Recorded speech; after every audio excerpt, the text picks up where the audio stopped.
Hey, Fran, how are you? My name I'm is good. Sebastian from RedGol in Chile, and I have a couple of questions for you. Nice to meet you, Sebastian. Thank you for coming and spending time with us today. Nice to meet you too. Well, first question.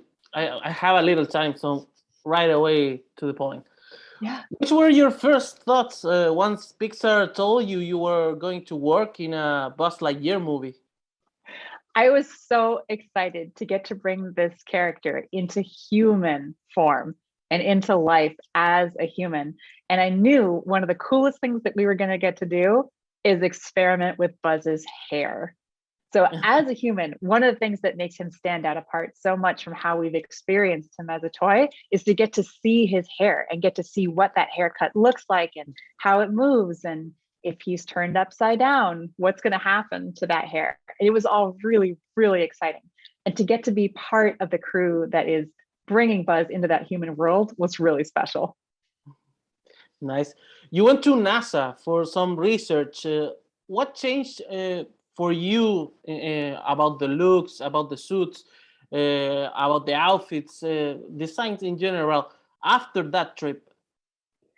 One of the things that we picked up at NASA was just how layered these suits are and how structured. You can tell from looking at them right away that they've got so much going on under the surface that we can't even see from the outside. And so one of the things that really changed for us is knowing that there's so much going on under those suits. And so when we make them, we have to make them maintain that volume and look like they have that structure, even though you can't see those things on the outside. And the other cool thing that we noticed is the detail of the stitching absolutely everywhere. Like the stitching is so important. The name tags are so important. Like all these details that are on the outside that all serve a purpose are all just so important. And they all have a purpose. Every single piece on there has a purpose. There's nothing that's just for fun. It's all there, like, to keep an astronaut alive. And that really grounded what we were doing and grounded our designs in reality. Okay. Well, how do you get to define the evolution of the textures on the suits? Because one thing is to see a new suit, and another very different is to create a suit with that has seen some action and has some time on it. Yeah. So I love that question, which is like, how do you see age in these costumes? Mm-hmm. And like what cues show you that they're aging over time, which is really, really cool. So part of what we do in the shading process is first we have to create a version that like looks kind of new, and then we have to give it wear and give it that believable wear that we've seen over time, which can look like desaturation on edges that you might bump into parts of the suit pretty often. It can look like little scratches. It can look like little dings or little bits of dirt that get kind of like stuck around the vents or stuck around like a hose port. So we put those little finishing touches of things that show you that this suit is worn. It's in good shape, but it's worn and it's got those like human touches of someone who's used it, practiced in it, and worn it a few times. So that you kind of get this sense that it's not just new and off the rack, that it's something that the astronaut has practiced in a whole bunch of times. Mm-hmm. So in the same line, how do you get no, I'm sorry, in Toy Story the colors are more plain and clear and strong, but the sense of having a more realistic approach, how did you manage to play with the colors, thinking also in the lighting and the photography of the movie? Yeah, that's such a great question. So like you said, like in the toy Buzz Lightyear that we're used to experiencing, we're used to like those saturated, like really bright, iconic colors. On our human Buzz Lightyear that's wearing a Space Ranger costume, we want to call back to those colors and have them like in reference. But we also want this person to show up as like, a heroic professional human that's in the suit. And like, what colors would you pick if you wanted to give an astronaut you were sending into space a ton of confidence that like their suit's in great shape and so they have confidence to carry out their mission? So the colors kind of like go through a bit of an evolution from the toy to show that like this is something that you would put in a suit to give the wearer confidence that their suit's going to be able to do its job. Mm-hmm. And how does the Space Ranger suits changes between the first time we see it in the movie and after? Because we know there's something missing in the first part. Now, I can't answer that just yet. You're just going to have to wait until the movie comes out so you see what happens from there. But in terms of the parts that you design, how do you imagine the first suit and the after suit?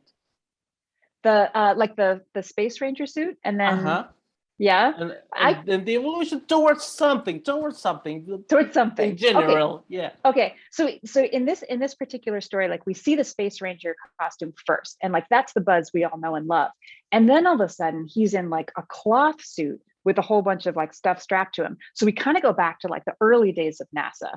Yeah, and one of the reasons like yeah. So like one of the reasons we like go back and do that change is like now he's piloting an entirely new ship, an entirely new fuel crystal, and they have to make an entirely new suit to go along with that new ship. And so like in that costume, we're referencing like the Mercury missions and the Apollo missions, the early days of human space exploration.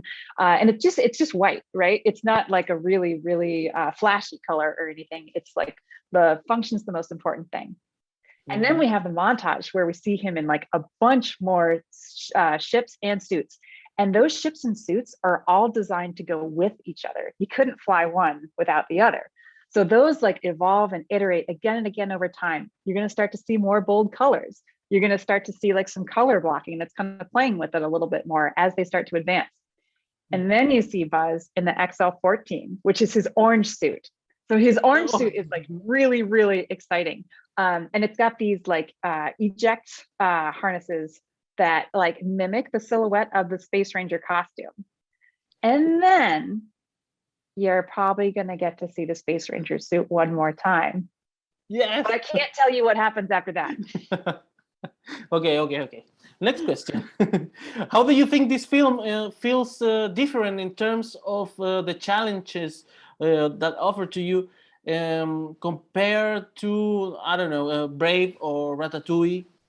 Yeah, I love that question. So every film has its own complexity, and every film has its own complication.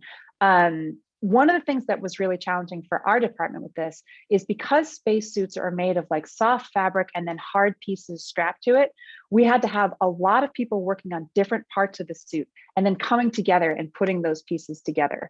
And so that was really challenging. If we're working in like Brave, where the costumes are really complicated and there's layers, but it's still just like a dress with a few layers and hair.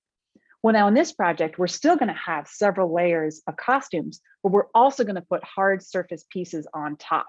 And we're going to like strap that on top, and it's going to change the way the costumes move, and it's going to change the way the cloth underneath the hard surfaces can like slide around. And so it's like a whole new level of technical complexity to be able to deliver these kind of costumes. Okay. Thank you very much, Fran, for this interview, and I hope to see you soon the ending of the movie. We all just watch like 33 minutes. Oh, I can't wait for you to see it. Thank you so much, Sebastian. Please. Okay, thank you very much. Goodbye. Thank you.